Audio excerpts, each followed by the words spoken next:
looking for the mystery beneath the northern star, looking for the pot of gold at the rainbow's end, hoping that I find it soon beneath the gypsy moon.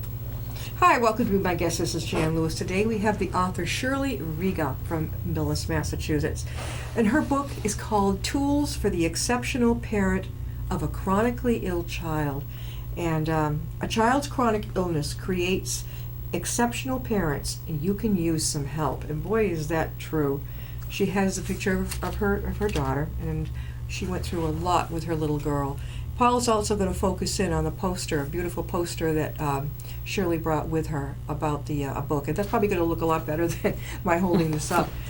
Shirley, when did you write the book? Well, probably when my daughter was 7 years old, I started journaling as a form of helping myself because life was so incredibly difficult. So I journaled for well over 25 years. And as I journaled, I realized that there were common themes that I was finding of things that were helping me as I was dealing with things. Sure. And so the book really culminated from those journals of the tools that I discovered about myself. And you really could share that with people and help them too. I actually started a support group way back when she was maybe 9 years old to help other parents of chronically ill kids. It didn't matter the diagnosis because we were all dealing with it. And so that was my first attempt at reaching out for parents, and I've never lost the drive to do that. You were back and forth with your little girl, back and forth to Children's Hospital. I mean, it just seemed like you get her home and then you were back again. Exactly. Would you say you had it's not a good experience as far as your daughter, but as far as the treatment she had, would you say it was very good at Children's? Of course. Yeah. Boston hospitals are wonderful. Yeah.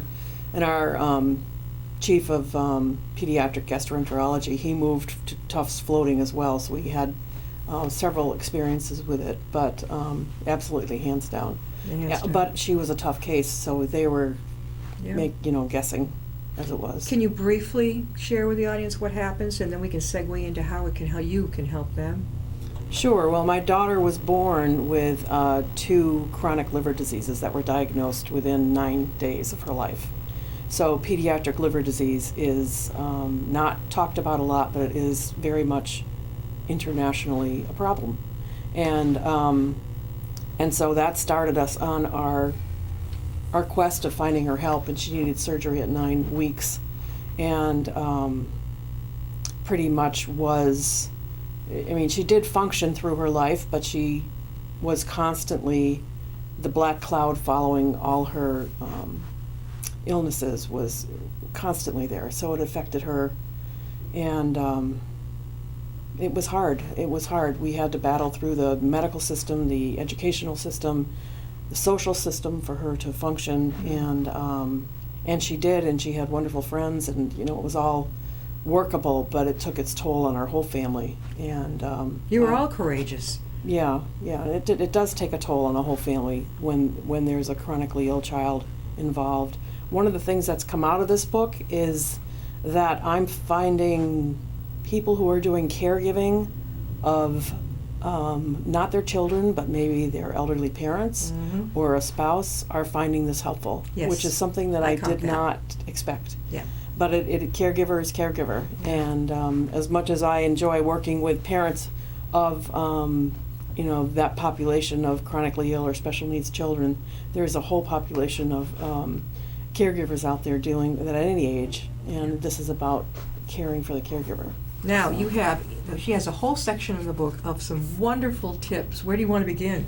The tools. Yes, okay. The tools. We have many chapters on the tools, and one of my favorite chapters is learning to live in the present, to stay in the present, because so many times I would be triggered by hearing a baby crying, and I'd be back there at the hospital and worrying about the future. And one of my goals, and even today I use this, is to stay focused on the now, because that's where I am. I can't worry about what happened, and I can't worry about the future.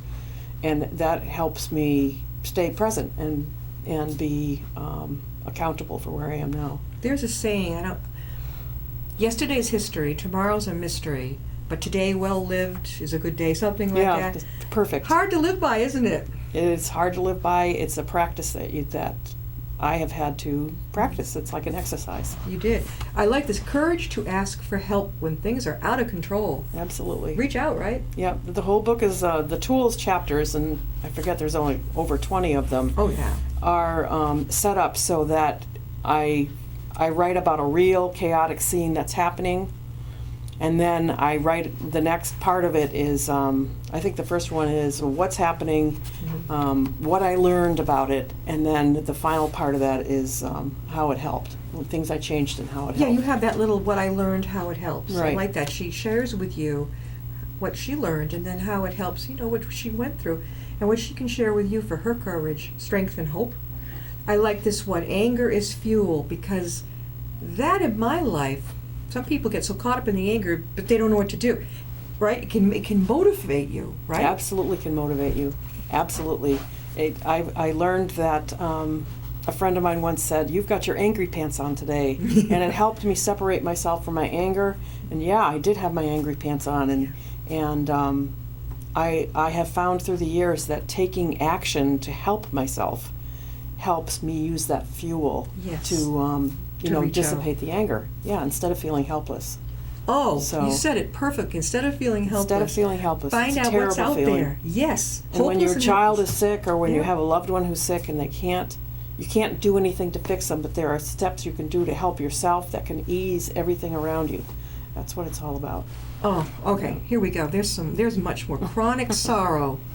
Chronic sorrow was a term that I learned. I actually went to the University Without Walls at UMass Amherst, Mhm. because I used to live in that area. Well, we just had a guest on I who know. teaches at UMass.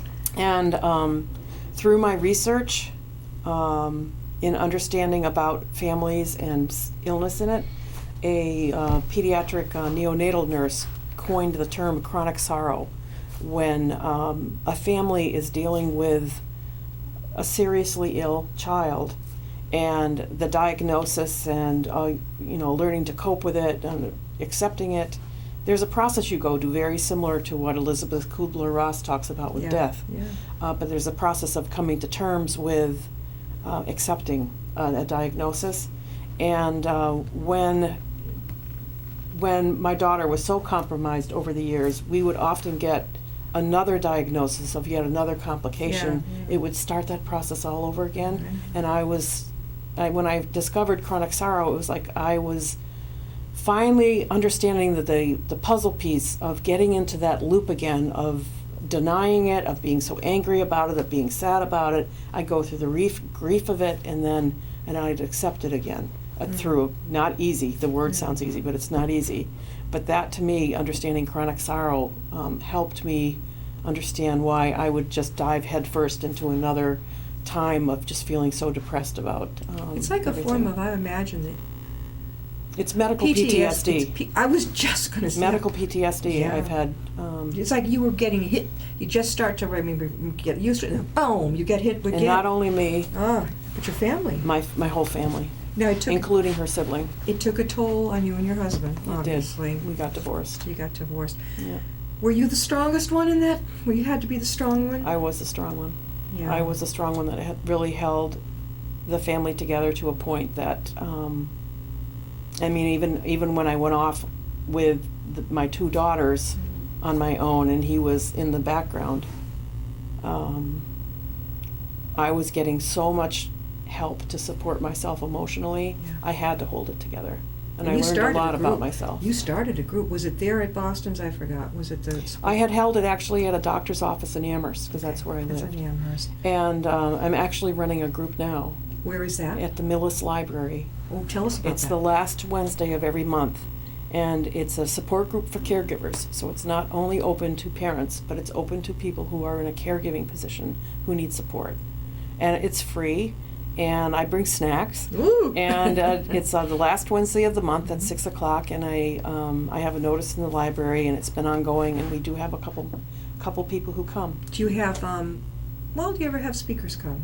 to share? Not yet, but the last group I had, we met twice a month, and I had the second meeting was with speakers, and that was very, very successful. I ran it for 6 years until I was diagnosed with fibromyalgia, so I had to stop. But I'm still in touch with the families that are, we just had a reunion, being in touch with them. So about how many people come to your support group? So right now, it's very small. Yep. It's been 3, and I'm reaching out. It's hard because caregivers, it's a hard thing to say they're going to take care of themselves when their loved one needs them. And I know the routine. I can do the best in taking care of my loved one, so Right. how can anybody else take my place? But it's so important because we get burnt out. Paul, can you focus in on that wonderful, the poster that she brought? And we're going to talk a little bit more. You had talked about creative outlets. You know, you need to take care, the caretaker needs to take care of themselves. Right. So find something, right, that makes you happy. Absolutely. Find something, even if it's exercise or if it's writing. Writing's been very, very helpful for Yeah. me. I just recently found a form of art therapy called touch drawing. Well, what's that? And this is years and years later, but it's a form of putting paint on a hard board, and so the hard board is the hard surface, then you put paint on it, you roll it out so it's nice and smooth, then you put a piece of tissue paper over it so the paint is underneath, Yeah. and then you take your fingers. Well, first you take a moment and you feel your feelings, and then you just let your fingers move on Over it. the tissue. Over the tissue, and then you pull it up, and it's created a picture that you see things in it that you never thought you would draw. I'm not an artist, Yeah. but I spent a weekend doing this. I made 42 different drawings of.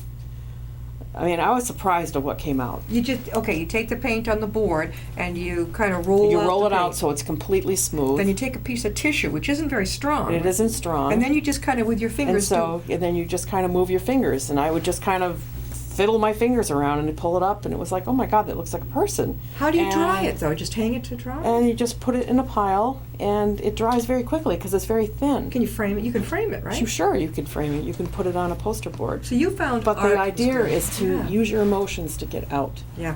And the And, art part. Now, I do love arts and crafts, so see, that really fascinates It's me. called touch drawing. There's a whole website on it. touch drawing. Is that kind of a new thing?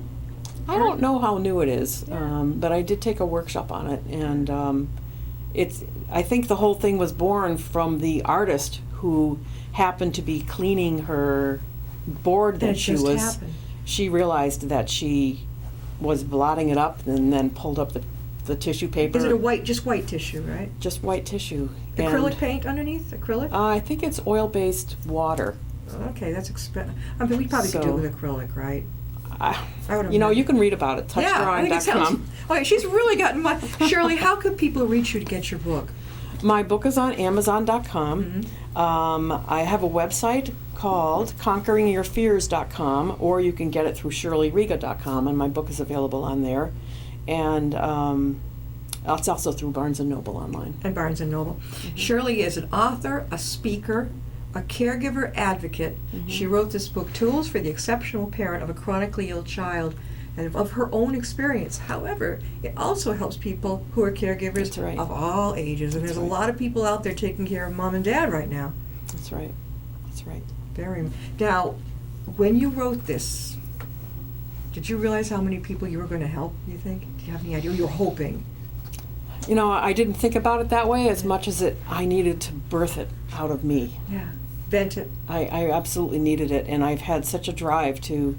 I'm a total believer that we teach others by our own example, modeling, and the impact I've had on listening to other parents and other caregivers tell their story is helpful to them. Yeah. And so that has really what's driven me. And now that I'm teaching, Yeah. Feel the Fear and Do It Anyway workshops, Yeah. it's the same thing. People are learning skills to move beyond their fear that's holding them and living their life. Where is this workshop now? I just finished a 5-week through UMass Boston, the Osher Lifelong Learning Institute, and I'll be offering 2 more in the spring through UMass Boston, Okay. Osher, Okay. Ollie. So nothing local yet. So nothing local, although I'm working on working with the cultural councils in the different towns for offering Very it. good, because it's really needed. What So you're doing. needed, yeah, so needed. You recommend meditation. Yes. So many people can't do it. They say, well, I can't get into it. but- Meditation doesn't have to be a sitting, be silent. Meditation could be walking, it could be singing, it could be doing the dishes and just focusing on doing the dishes. But it's a form of getting your mind focused so that you have relief from the onslaught that goes on. You're a survivor. You, instead of running from this crisis, you found ways to cope with this crisis. And boy, can I relate. Positive affirmations. Affirmations are so helpful. It's one of the things I use in my Feel the Fear and Do It Anyway, because we need to curb the chatterbox that's going constantly yakking at us about everything that we're doing wrong. I mean, we all pick on ourselves like that. The committee in our head? The committee in our head, The committee. absolutely. So that when we can create affirmations, Yeah. put them around the house, and they subliminally help support us so that we can change our thinking. Did you do Because that? Did you write out and put them in different places? Absolutely, I still do it. You still do In my it? classes, I have an affirmation that says, "I am confident and articulate." And I even showed the class, this is what I mean about affirmations, because So people can make them. I am claiming that I am that, and therefore it's helpful. Oh, you Yeah. see, that's what you were doing in the Boston class, right? You got to bring it out this way. I know. Come on, I know. girl. I'm working on it. Get out here. You got Milford, you got Worcester, and you Yeah. got all Metro West. You've got a whole smorgasbord of places that you're going to really help. Yeah, I agree. Setting boundaries. Making So sure that important. people don't ask so much of you when you already have a lot on your plate. So important, absolutely. I never had a role model for what proper boundaries were in my biological family. I didn't know. I thought I had just had to comply with what people told me. People pleasing. Big people pleaser. And so as I have grown emotionally more capable of understanding what I need, I've realized that I don't have to say yes to everybody. I don't have to. Mhm. I have to be comfortable in myself. Mhm. There's exercises that I've done when I've been in therapy where I'm standing there and my therapist stands a little bit too close. How does it feel now? Too close. Okay, Mhm. step back. How does it feel now? Feels better. That's Yeah. a boundary. They say that there's a certain, maybe you know, a certain amount of inches that is comfortable for most people. Some people like da-da-da-da-da, you know, they don't realize that They they're in your don't face. realize And it. if you watched me, I keep going backwards. I've done that Yeah, too. I have yeah. stepped away because this is not feeling well. It's not comfy. Right. No, especially if they've had too much to drink. Boy, they get in your face. One of my other tools is assertiveness, learning to be assertive, Mhm. not aggressive, because I used to think assertiveness was aggressive, No. but it's not. Being No. assertive, being able to speak up and take care of yourself, Mhm. comes very much hand in hand with boundaries. I love this. This is what you did yourself. Facilitated support groups. You got out there and you said, I want to give support as well as I want to get it. Absolutely, because I found that there are other people out there that were feeling very much the same things. And so my original support group was called Our Care Support, because it was about our care. And I talked to my pediatrician at that time in the Amherst area, and he allowed me to put a sign up in, and we got, I think we were upwards over 15 members of families with all different types of situations, whether their child had a brain tumor, cystic fibrosis, delayed, developmental. It was all across the board because the parents are all dealing with similar issues within themselves as they caretake for their loved one. I love it that It's you very did that. powerful. That support group, it's so important. You know, people think, well, gee, I don't know how to, I don't know where to start. I'd like to make a support group, but what do you got to lose? You go and you ask, you say, you got a room here and can I use it? Yeah, and in one of the lessons I learned, which I say in the book, is that when I started it, I was still very much hurting. Yeah. And we didn't have a facilitator. It was more like a peer support. And having a facilitator is very helpful, or having the main member have connection to a facilitator. And so that's what I'm doing now, is I have somebody I can talk to outside the group who has the social working skills if I get a member that is struggling, because Mhm. I'm not a therapist. No. So. I wonder, have you spoken at Milford Library? They're pretty cool about getting authors in. Oh, I have not. I should, yes. You really might like that. Thank you.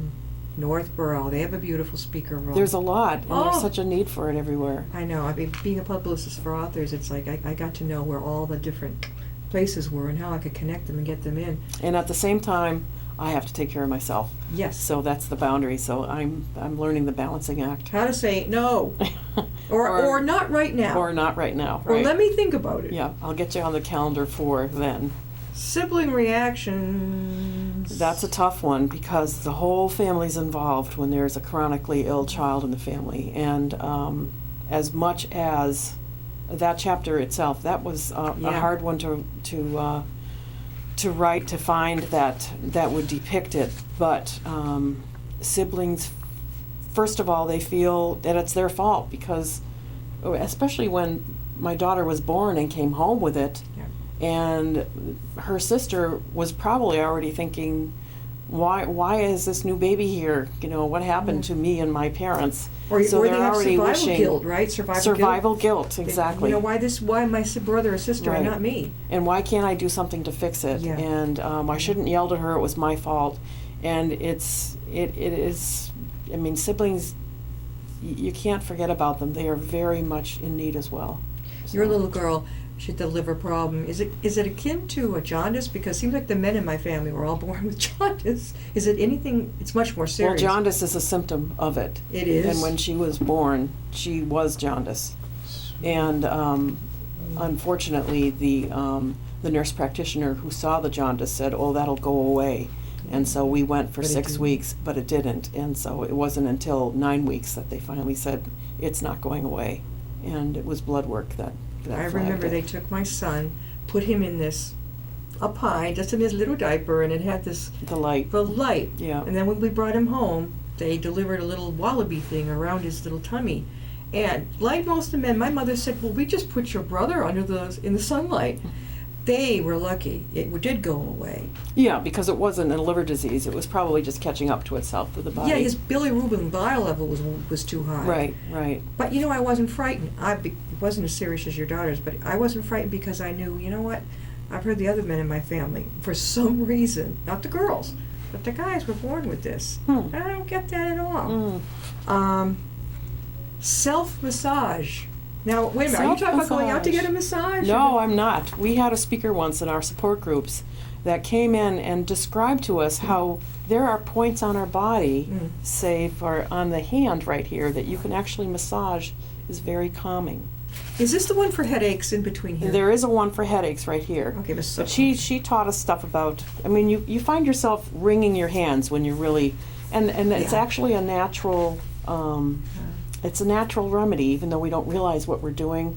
Rubbing our forehead, the tapping should be in there too. I'm not sure if I put tapping. The whole, the tapping routine that helps calm us. I had the girl that lives over in Northborough, the woman who does tapping. Do you know her? I can't remember her name. Oh, this is I terrible. can't remember it off the top She of was. my head She and either. I were tapping at Panera. We looked like a couple of nuts. But it's so helpful. Yeah. And there's actually evidence, and you can go on tapping sites online where there's videos of veterans who have been traumatized, PTSD, doing tapping and interrupting the whole process that brings them into the trauma. It stops it. You liked it. So it's very helpful. And there are books out there that have to do with energy that talk about methods for rubbing certain places that helps calm our bodies as we're sitting in a doctor's office or dealing with stuff. There are Did you things find to that do. you got migraines? What did it affect you in any particular physical way? All this horrendous stress you It went. turned my hair gray, I think. You think that happened? I might, I probably a precursor because my dad, but it certainly seemed to make it grayer. Did you get tummy problems, migraines? Absolute tummy problems, yep. Migraines. And pains, and then I got fibromyalgia.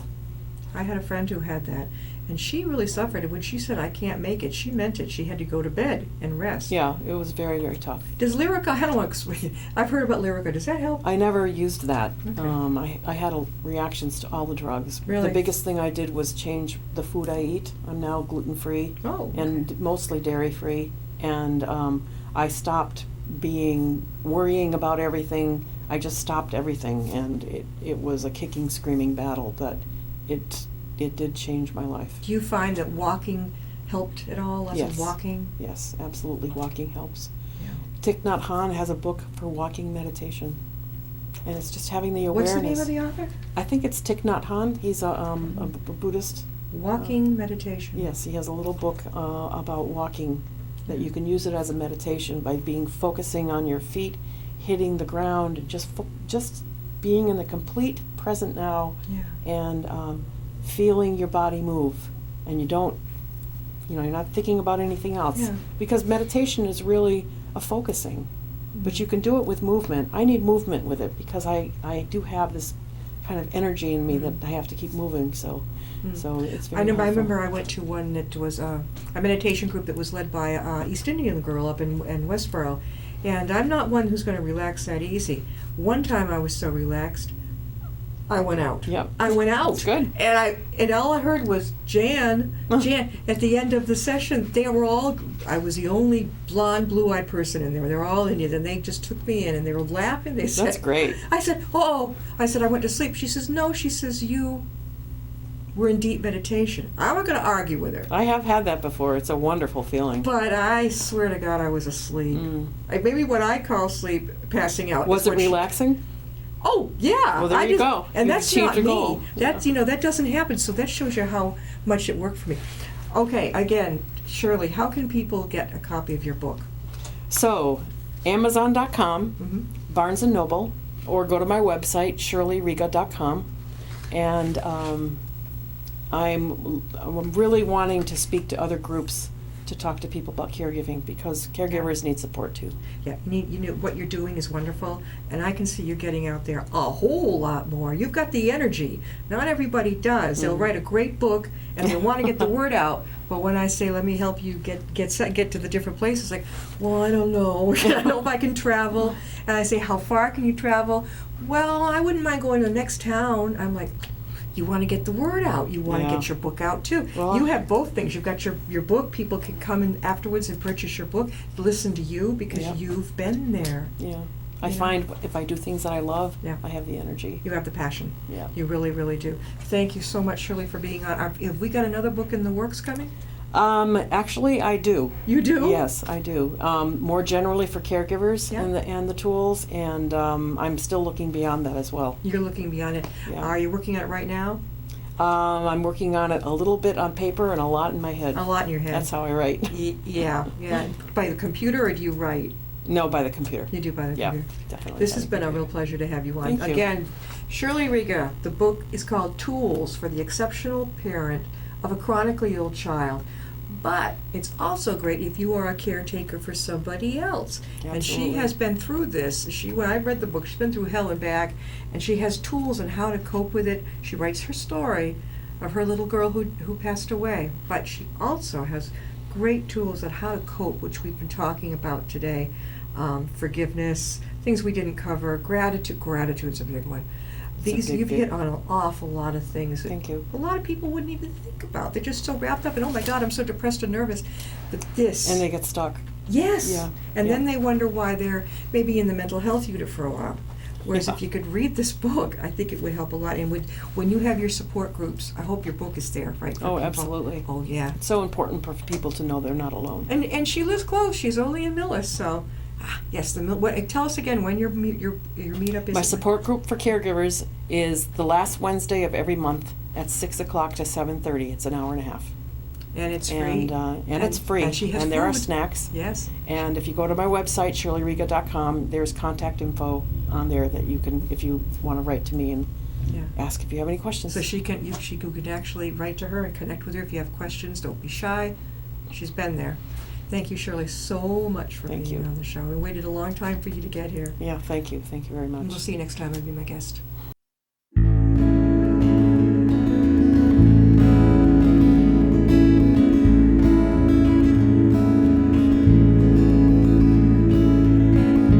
Riding on a shooting star, heading out toward a dream. Tomorrow's even closer than it seems.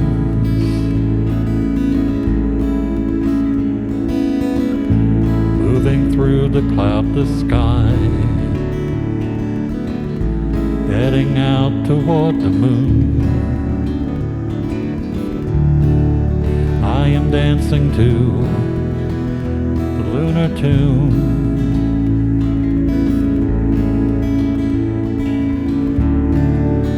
Life goes by so quickly, time just slips away. But tomorrow brings a brighter day.